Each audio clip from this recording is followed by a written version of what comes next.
पहलवान सास। मधु की शादी के कुछ सालों में ही उसके पति की मृत्यु हो जाती है, जिसके बाद उसके ऊपर सास की जिम्मेदारी आ जाती है और वो अब अपनी सास के साथ घर में अकेली रहती है। मम्मी, नाश्ता बना दिया है, टाइम से खा लेना। दोपहर का खाना शीला आकर बना देगी। मैं ऑफिस जा रही हूँ। अरे क्यों उस टेप रिकॉर्डर पर पैसे खर्चा करती हो? इतना काम मैं खुद भी कर सकती हूँ। हाँ हाँ बिल्कुल, आधे समय तो जोड़ों के दर्द की दवाई खाती हूँ और फिर काम करने की बात करती हो। दवाई खाती हो तो क्या, मैं अभी भी अकेली 10 पर भारी हूँ। हाँ हाँ मैंने मान लिया। मधु घर से चली जाती है, जिसके बाद सास नाश्ता कर दवाई लेकर टीवी देखने बैठ जाती है। दोपहर को शीला घर आती है। अरे क्यों माँ जी, आज किस बात से मेरी नौकरी बची? अरे चल, ज्यादा बक मत कर, काम कर अपना। शीला खाना बनाने लगती है और सास वहीं पास में बैठ जाती है।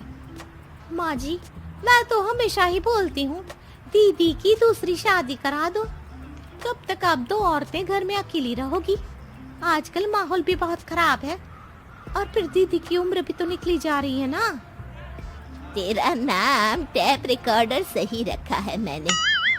तेरी एक ही बात को रिपीट मोड पर चलाने से वो पूरी नहीं हो जाएगी, इसलिए मेरी बहू से ज्यादा खाना बनाने पर ध्यान दे, नहीं तो कहीं वो भी तुझसे मुंह ना फेर ले और नौकरी चली जाए।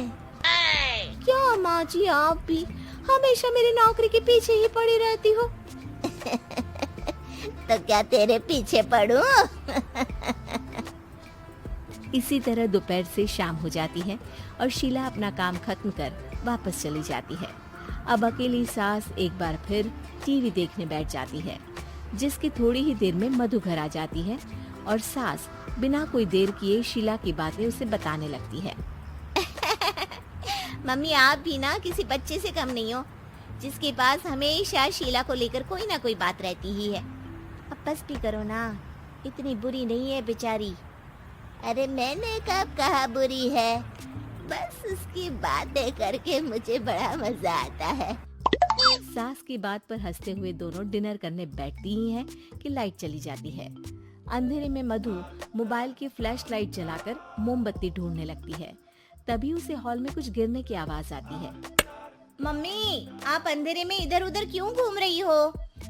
अरे तेरे पीछे ही तो खड़ी हूँ। हाँ? अगर आप यहाँ हो तो वो हॉल में सामान कैसा गिरा? भूत आया। अरे मुझे क्या पता, जाकर देखना पड़ेगा ना। दोनों हॉल में जाते हैं, लेकिन वहाँ कोई नहीं होता। अब उन्हें कमरे में से सामान गिरने की आवाज आती है। लगता है ये भूत चोरी करने आया है, इसे वापस कब्र में पहुंचाना ही पड़ेगा। बस हाँ, आप ज्यादा ना तीस मार खा मत बनो, मैं पुलिस को फोन करती हूँ। अरे जब तक तेरी पुलिस आएगी तब तक क्या वो हमारे साथ बैठकर अंताक्षरी खेलेगा? हट डरपोक, संभालने दे मुझे। अब सास पास रखा फ्लावर पॉट उठाकर कमरे की तरफ बढ़ने लगती है, जहाँ उसे दो आदमी दिखाई देते हैं। पीछे पीछे मधु भी वहाँ आ जाती है। मम्मी, अभी भी मौका है, बाहर भाग जाते हैं। मधु की आवाज सुन चोर चौकन्ने हो जाते हैं। ओए तुम दोनों, जहाँ हो वहीं खड़ी रहना, नहीं तो दोनों को गोली मार दूंगा।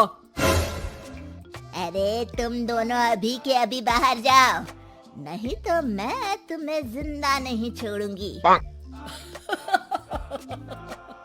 ये बुढ़िया हमें धमकी दे रही है। अबे तुम दो अकेली अब लौटते क्या कर लोगी? अरे जा भेजा, दोनों को बांध दे। जैसे ही दूसरा आदमी सास को पकड़ने उसके पास आता है, तो वो उसके सर पर फ्लावर पॉट मार देती है। उसके सर से खून बहने लगता है, जिसे देख दूसरा आदमी गन निकालकर हवा में गोली चला देता है, जिससे बचते हुए दोनों सास बहू वहाँ से भाग जाती हैं।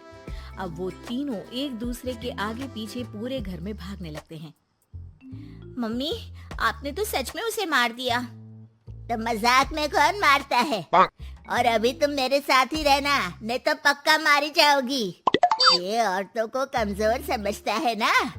आज इसे औरतों की ऐसी ताकत दिखाऊंगी कि ये आदमी पैदा होने पर शर्म करेगा। ये अचानक आपके अंदर झांसी की रानी कहाँ से जाग गई? वैसे तो हमेशा जोड़ों में दर्द बोलती रहती हो। अभी तुम्हें जान बचानी है या जोड़ों के दर्द की कहानी सुननी है? मधु और उसकी सास कमरे में जाकर दरवाजा अंदर से बंद कर लेते हैं, जिस पर चोर बाहर खड़ा दरवाजा बजाते हुए उन्हें आवाज लगाने लगता है। क्यों डर गई? अरे वैसे तो बहुत धमकी दे रही थी। गेट खोल अब बुढ़िया। अबे पागल, धमकी देने और होशियार होने में फर्क होता है, पर ये दिमाग वाले काम तुझे तो समझ में नहीं आएंगे। रुक, अभी तेरा दिमाग ही बाहर निकालता हूँ। ये कहते हुए चोर गोली चलाने ही वाला होता है कि सास अचानक दरवाजा खोलकर उसके मुंह पर परफ्यूम डाल देती है, जिससे चोर गन फेंककर दर्द से चिल्लाने लगता है। मम्मी, अरे बहुत दर्द हो रहा है, कोई बचाओ, इसे हटाओ प्लीज। मैं किसी को कुछ नहीं करूँगा। क्यों रे, क्या थोड़ा सा दर्द होते ही मम्मी मम्मी करने लगा? अभी तो औरतों को कमजोर बोल रहा था।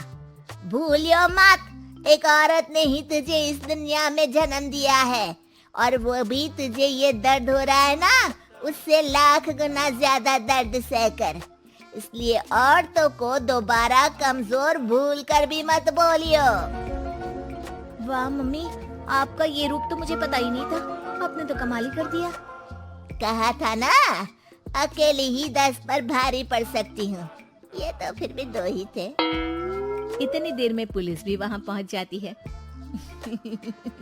आ गए आप, कर लो इन्हें अरेस्ट और जेल में बैठकर अंताक्षरी खेलना।